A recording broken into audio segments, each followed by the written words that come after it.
Hello. I wonder, do any of you collect things? Some people collect stamps and other people collect teddy bears, football stickers, teaspoons, all sorts of things. I like the programme Doctor Who and collect things to do with that.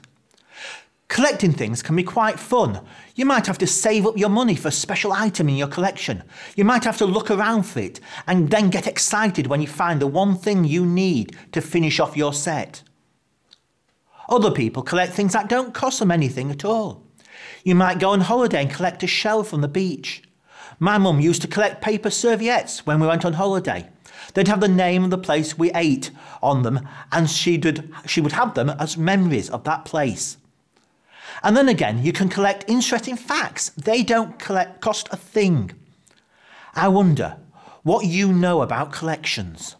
I'm going to make some statements about different people's collections, and I want you to give a thumbs up if you think they're true and a thumbs down if you think they're false. So you ready? Here's the first one. A lady in Birmingham has a collection of over 5,000 bars of soap.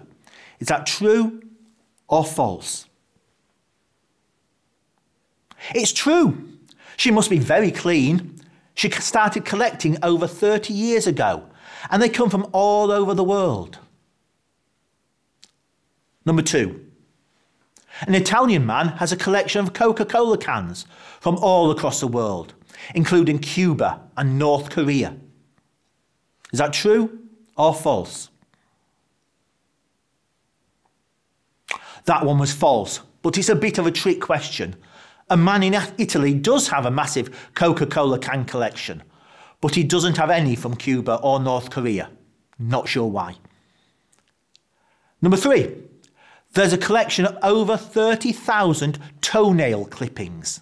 Yeah. That one's true, but they're to help doctors in medical research, so it's not just in a person's home. Next one. A man owns 137 different traffic cones. That one was true. And the last one. A few years ago, a stamp collector bought a single stamp for nearly $9.5 million. Is that true or false? Amazingly, it was true. Imagine paying that much for a single stamp. How did you do? Until I did my research, I never knew that people collected things like Coca-Cola cans or traffic cones or soap. Today's story is about someone who went over the top in collecting something unusual. It isn't a story that Jesus told, but it will help us to think about something that he said.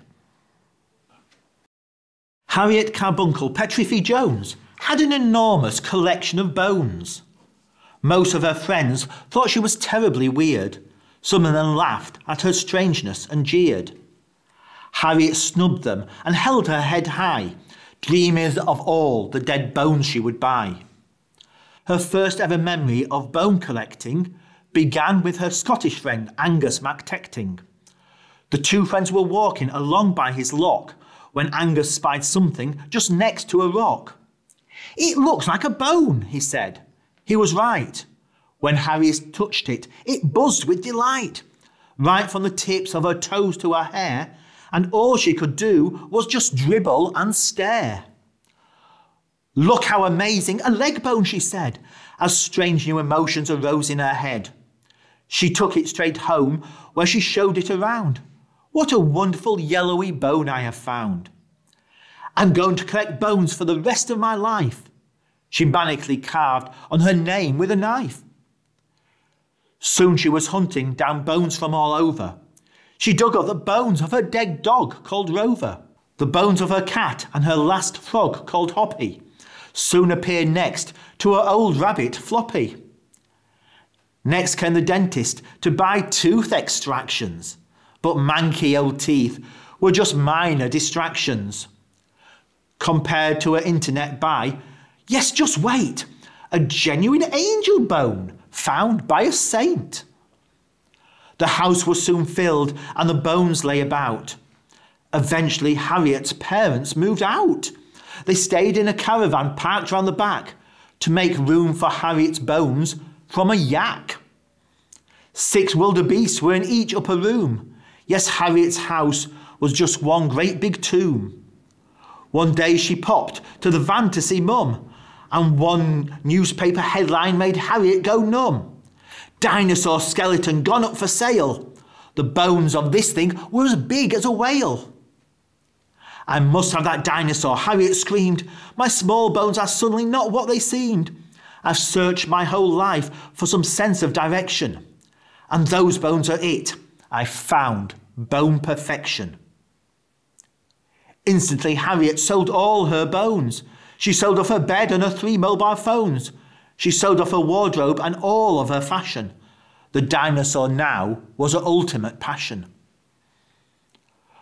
When all that remained were the books by the loo, she went onto eBay and sold them too. Finally, wheeling a barrow of cash, she ran from the house with a maddening dash. Right to the place where the dinosaur stood. She looked at her dino and saw it was good.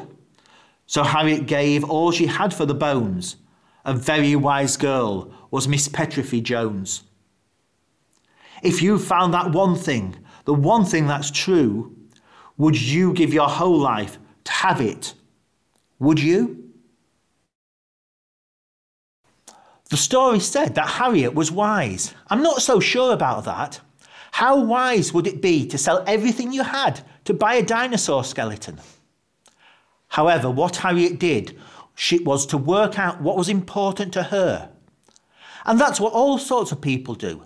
Top sports people think about that. They work out what sport they want to play and they go about training for that, putting their all into it. I wonder what's really important to you. Maybe it's a sport.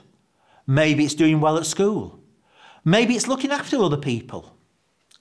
I hope you work out what is really important and then go all out for it, putting in full effort. Jesus said something like this: following God is like what happens when someone finds a treasure in a field hidden away. He buries it and then he goes and buys that field, selling everything he has, and he's really happy to get that treasure. Following God is like what happens when a shop owner is looking for fine pearls. After finding a very valuable one, the owner goes and sells everything he has in order to buy that pearl. Jesus thought, and so do I, that following God was the best thing possible. People that we've thought about in the past, like Peter and Paul, have agreed. They gave up everything they had because they thought that doing what God wanted was the most important thing. They went all out to do what was important for them. So what's important for you in your life? What are you going to do for it? Have a think about that. Bye for now.